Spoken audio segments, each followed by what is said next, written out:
नमस्ते भाई लोग, क्या हाल बा। एक बार फिर से स्वागत बा देसीला चैनल पर। आज बात हुई भोजपुरी सिनेमा के पावर स्टार पवन सिंह के ताजा हंगामा के बारे में। इंटरनेट पे तो हल्ला मचल बा कि पवन सिंह के दिल में मोनिका मिश्रा आ गई बानी। का सच्चो इश्क के चिंगारी फिर से भड़क गई बा। अब फिर से एगो नयका विवाद होके वाला बा। आज देसीला चैनल पर खुली सारा राज, पवन सिंह के लव लाइफ से लेकर उनका शादीशुदा जिंदगी तक सबके पूरा हिसाब किताब देवल जाई। त तैयार हो जाई, काहे कि बहुत बड़ राज खुले वाला बा।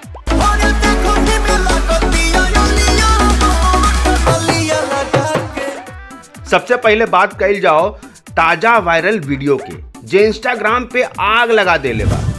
इस वीडियो में पवन सिंह जी स्टेज पे मोनिका मिश्रा के कंधा पे हाथ रख के बोलत बड़न, काश भगवान इनको बना देते मोनिका सिंह तो कुछ कोशिश करता। काश भगवान इनको बना देते मोनिका सिंह जी तो शायद मैं कोशिश करता कुछ आगे पीछे। अरे भाई, ई का बात बा। पवन सिंह के स्टेज पे फ्लर्टिंग देख के फैन लोग तो हैरान हो गए बा।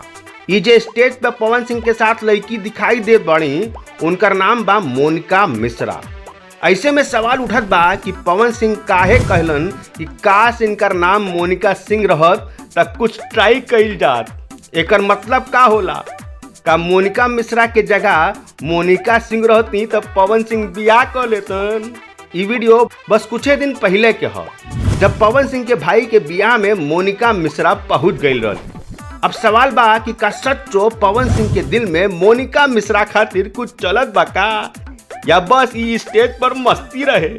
ये सारा बात हम बताई रहुआ लोग के, लेकिन ओकरा से पहले ई जान ली कि मोनिका मिश्रा हैं के आ कैसे पवन सिंह के साथ स्टेज पे पहुंच गई। मोनिका मिश्रा एगो आर्टिस्ट हैं, अभी नया नया भोजपुरी एल्बम में काम शुरू कैले बाड़ी। कहल जाला कि मोनिका के पवन सिंह ही मौका देलन, ओकरा बाद ही पवन सिंह वाला कैंप में जुड़ गई। वैसे कहल जाता है कि मोनिका बिहार से ना बल्कि झारखंड से हैं, लेकिन भोजपुरी खूब समझे आवेला।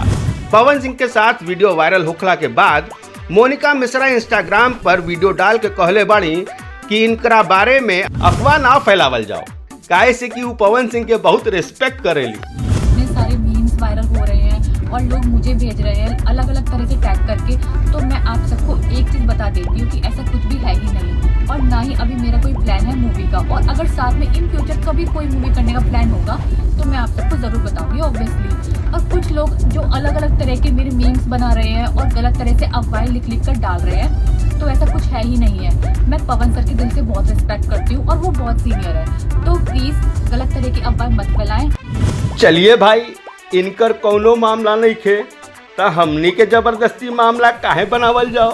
देसीला चैनल त जानल जाला सही और सटीक खबर दिखावे खातिर, लेकिन पवन सिंह के अब तक जौन हिसाब किताब रहल ओ वजह से मोनिका मिश्रा के साथ वीडियो वायरल भइल त खूब चर्चा शुरू हो गई। वैसे पवन सिंह के जिंदगी में इश्क का विवाद के कहानी कौनो फिल्म से कम नहीं खे। पवन सिंह का पहला शादी 2014 में नीलम सिंह से भइल, लेकिन 2015 में उनकर निधन हो गई।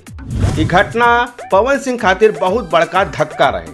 फिर 2018 में पवन सिंह दूसर का शादी ज्योति सिंह से कैलन, लेकिन यहाँ भी कहानी में ट्विस्ट बा। ज्योति सिंह के साथ पवन सिंह के रिश्ता हमेशा हेडलाइन से बन के रहल। 2023 में ज्योति सिंह एक इंटरव्यू में कहली कि पवन सिंह उनका शादी के बाद भी अक्षरा सिंह के साथ पटना में रहत रहलन। अक्षरा सिंह जो भोजपुरी इंडस्ट्री के जानी मानी एक्ट्रेस बाड़ी, उनका साथ पवन सिंह के रिश्ता 2019 तक खूब चर्चा में रहे। अक्षरा के कहनाम बा कि पवन सिंह उनका साथे जबरदस्ती रिश्ता चालू रखे के कहत रहलन और धमकियों देत रहलन। और 2024 में तो एक नया हंगामा भइल, जब बबीता मिश्रा नाम के एक महिला पवन सिंह पे जान से मारे के धमकी के इल्जाम लगौली। ऊपर से ज्योति सिंह के एक वायरल वीडियो में वो कहत रहली कि तुम दूसर का शादी कर लो, लेकिन हमरा गैर मर्द के पास ना जाए दो। अरे भाई, ई का ड्रामा बा। पवन सिंह के लव लाइफ तब भोजपुरी फिल्म से भी ज्यादा मसालेदार बा। अब वापस आई जाओ मोनिका मिश्रा पे, तो ई बात साफ कहल जाता कि पवन सिंह और मोनिका मिश्रा के बीच कोनो लव स्टोरी नहीं थी, बल्कि स्टेज पर मजाक फ्लर्टिंग वाला मामला रहे। लेकिन भाई पवन सिंह के पुरान रिकॉर्ड देख के तो लोग के शक होखेला, काहे से कि पवन सिंह कई बार स्टेज पे अपना साथी कलाकार लोग के साथ ऐसन हरकत कर चुकल बाड़न। एक बार तक त्रिशा कर मधु के साथ उनकर मजाक में बातचीत वायरल भइल रहे। मोनिका वाला मामला में सोशल मीडिया पे लोग के रिएक्शन देखल जाओ तो कई लोग पवन सिंह के सपोर्ट में बा तो कई लोग उनकर हरकत के बदतमीजी बता रहल बा।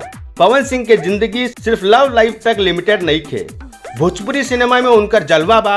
हर हर गंगे जैसन फिल्म से लेकर धर्मा तक पवन सिंह के गाना और एक्टिंग के लोग दीवाना बा। 2024 में लोकसभा चुनाव में पवन सिंह काराकाट से निर्दलीय खड़ा हो गए रहन, लेकिन वो हार गए। अब खबर ई बा कि उनकर पत्नी ज्योति सिंह 2025 में बिहार विधानसभा चुनाव में काराकाट से खड़ा हो सकत बा।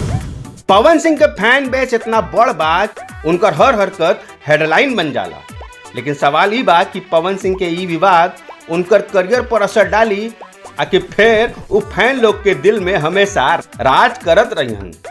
तब भाई लोग पवन सिंह और मोनिका मिश्रा के ई ताजा हंगामा के बारे में रउआ लोग के का राय बा? का सच में पवन सिंह के दिल में मोनिका खातिर कुछ बा आकि ई बस स्टेज पर मस्ती रहे? अब पवन सिंह के लव लाइफ के बारे में रउआ लोग का सोचत बाड़ी? कमेंट में जरूर बताई और देसीला चैनल के सब्सक्राइब करी, लाइक करी और बेल आइकन जरूर दबाई, काहे कि हम ले आई और ऐसा मसालेदार खबर। जय भोजपुरी, जय देसीला।